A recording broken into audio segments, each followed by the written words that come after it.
falando aí do Auxílio Brasil, do auxílio emergencial, do novo Bolsa Família, né, Cláudio? Exatamente. Tá uma polêmica horrorosa e não por acaso, né? Já conversamos sobre isso aqui antes e a polêmica toda se resume numa única dificuldade que é tradicional no Brasil.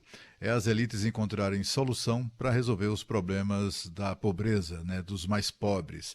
Sabe aquela imensa legião de brasileiros, né, imensa legião de brasileiros excluídos que passam fome, que podem até morrer de fome, literalmente, né, de inanição, mas o que a gente assiste é a dificuldade de sempre, né? É a dificuldade de se destinar esses recursos. Aí, para tentar, de alguma maneira, inviabilizar a aplicação desses recursos, aí começa a tentar uma...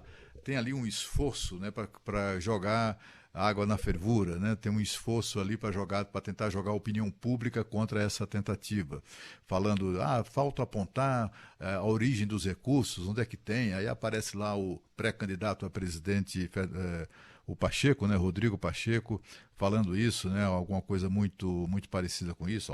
Mas é preciso observar. Tem que estar dentro do teto de gastos, essa questão. É claro que sim, né? Hoje entrevistamos o ministro da Cidadania, João Roma, e ele disse que com todas as letras, com absoluta segurança, de que, de fato, os recursos para o pagamento daqueles R$ 400, que é o novo valor desse programa social destinado a pessoas em extrema necessidade, né, com pessoas que enfrentam extrema necessidade, que a solução para isso vai estar dentro do orçamento. E, puxa vida, o que não falta é dinheiro dentro do orçamento, né? O que é necessário apenas é fazer o que eles fizeram, por exemplo, para justificar os gastos, além do teto, para o enfrentamento da pandemia. O ministro Onyx Lorenzoni disse ontem, em entrevista ao jornal Gente, lembrou, né, uma coisa que todo mundo já sabe, que o governo gastou no combate à pandemia mais de 700 bilhões de reais. Ninguém falou em teto de gastos. Ninguém falava preocupação com equilíbrio fiscal. Recentemente, nós assistimos a polêmica até curiosa em torno do pagamento dos precatórios. Aí a justiça disse que tem que pagar 90 bilhões de uma vez no ano que vem, não importa se tem ou não tem dinheiro, tem que pagar. E aí o que é que a gente assistiu? Assistiu o mercado e seus representantes, seus porta-vozes, defendendo o não calote. Tem que pagar os 90 bi, não é assim não. Não pode ter calote, tem que pagar, tem que pagar. Eu não ouvi ninguém do mercado, nem seus representantes ou porta-vozes, preocupados com o teto de gastos, nem muito menos com o equilíbrio fiscal quando se trata de atender ao interesse das elites. E é exatamente disso que se trata os precatórios.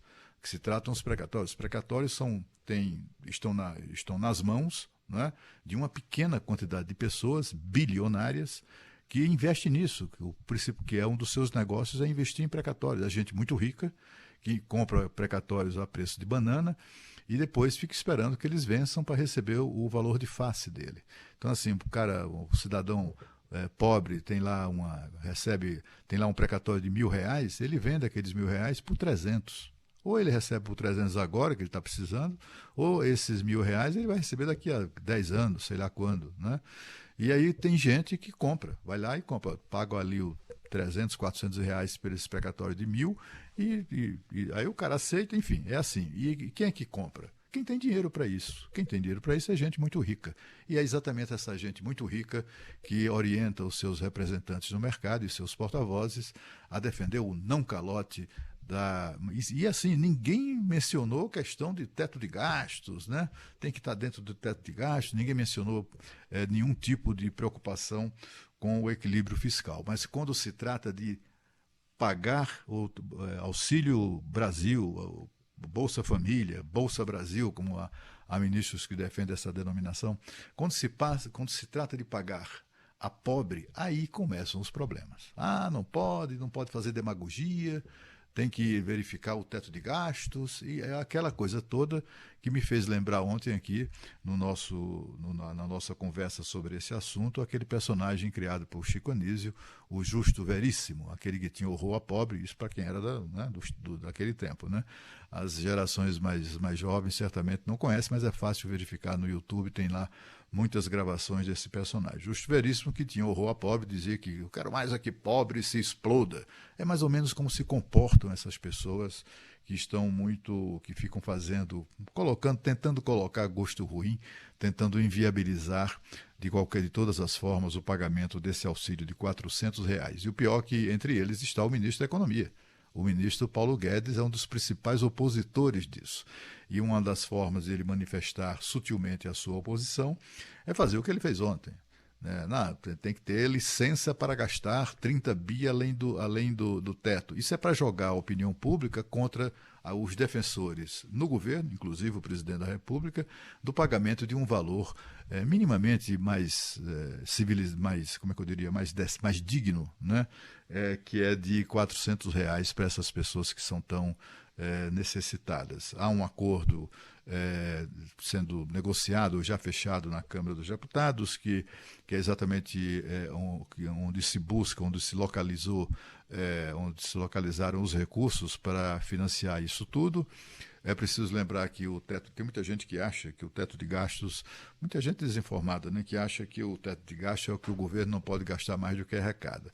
Não é bem assim. Isso aí como é que eu diria, é a meta que deveria perseguir todo gestor público, né? Que todo gestor público deveria priorizar. Mas o teto de gastos não é isso.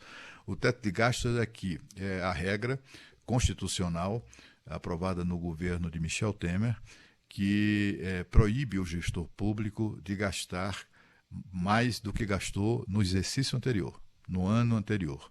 Ele só pode gastar o que gastou no exercício anterior mais a inflação do período. Né? Portanto, estamos falando de gastos que foram feitos ou estão sendo feitos em 2021, mais os 10% da inflação anual que está mais ou menos delineada, né, desenhada para o ano de 2021. Trata-se disso. O restante, é claro que isso não é suficiente, mas o restante se encontrará no orçamento trilionário que o Brasil tem. Né? Quer dizer, arrumar entre essa folga que eu falei e também outras fontes no orçamento é moleza, porque estamos falando de 30, 35 bilhões de reais a mais do que está previsto originalmente para o Bolsa Família. Né? Mas, de qualquer maneira, a gente continua na expectativa de que essas pessoas tenham o bom senso, né, de colaborar, todo mundo tem o bom senso de colaborar para concretizar o pagamento desse benefício. Né? A gente viu que na pandemia o governo gastou toda aquela dinheirama que mencionei aqui, né? Mais de 700 bilhões de reais, porque era necessário gastar. Né? O Brasil, os brasileiros, precisavam de todas aquelas providências que custaram caro. Né? Tudo que foi adquirido, ou todos os investimentos que precisaram ser feitos para que o combate à pandemia chegasse onde chegou neste momento, né? Numa situação muito tranquila, quer dizer, muito mais tranquila, a situação pelo menos mais tranquila que já vivemos até hoje, desde o início da pandemia. Isso foi necessário. Mas por que foi que os gastos feitos não tiveram contestação? Porque a pandemia, a Covid-19, ameaçava também os mais ricos, as elites. Todos estavam ameaçados pela pandemia. Aí sim, aí não tem reclamação, aí não tem teto de gastos, aí não tem equilíbrio fiscal, porque todo mundo compreendeu que era necessário mesmo fazer aquelas despesas. E agora é uma coisa muito parecida. Essas pessoas, muita gente não faz ideia, né? Certamente não deve fazer ideia do que é não ter comida, não ter dinheiro para colocar um copo de leite com pão e manteiga para o seu filho se alimentar todos os dias. Né?